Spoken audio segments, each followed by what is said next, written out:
လာပါနော်ကျမဒီနေ့ဝေမြပေးချင်ပါတယ်ကျမအိမ်မှာချက်ဖြစ်တဲ့မွေးကားလေးရှိုးဆိုကျမရေ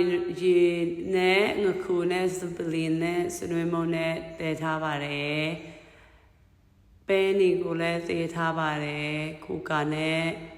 အဲ့ဒီကြားထဲမှာကျမစီချက်တပ်ဖို့တော့ချင်းချက်သွင်းချက်သွင်းပြူတွေကိုကောင်းကောင်းချိန်ထားတယ်ငခုချက်လာပြီဆိုရင်ကျမအသားတွေကိုယူပြီးတော့အယိုးတွေကိုဖဲပါတယ်အားလုံးစင်တင်ဖြစ်ပြီးဆိုရင်ကျမစူပွတ်လေးတွေကိုမီးအေးနဲ့တဲပါတယ်အဲ့ဒီကြားထဲမှာစီချက်တက်တယ်ချက်သွင်းပြချက်သွင်းနေခြင်းအားလုံးပြီးတော့နွားထားတဲ့ငါးတွေကိုလည်းအခုတွေကိုလည်းကျမ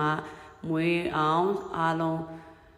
စီချက်တက်ပေးပါတယ်ပြီးတော့ဒီဥစားဆန်တော်မုတ်ပေါ့နော်ဆန်တော်မုတ်ရင်းနဲ့စိမ်ပြီးတော့ကိုကြိုက်တဲ့လောက်ထဲလို့ရတယ်ပြစ်လေးကြိုက်တယ်ဆိုတော့များများထဲပေါ့နော်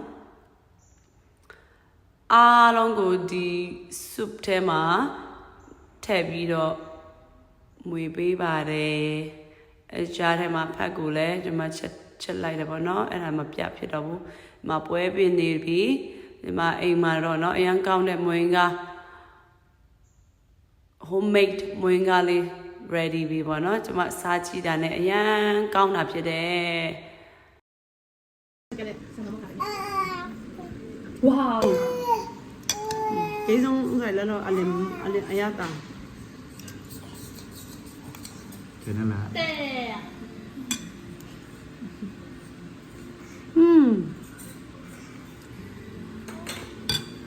so good wow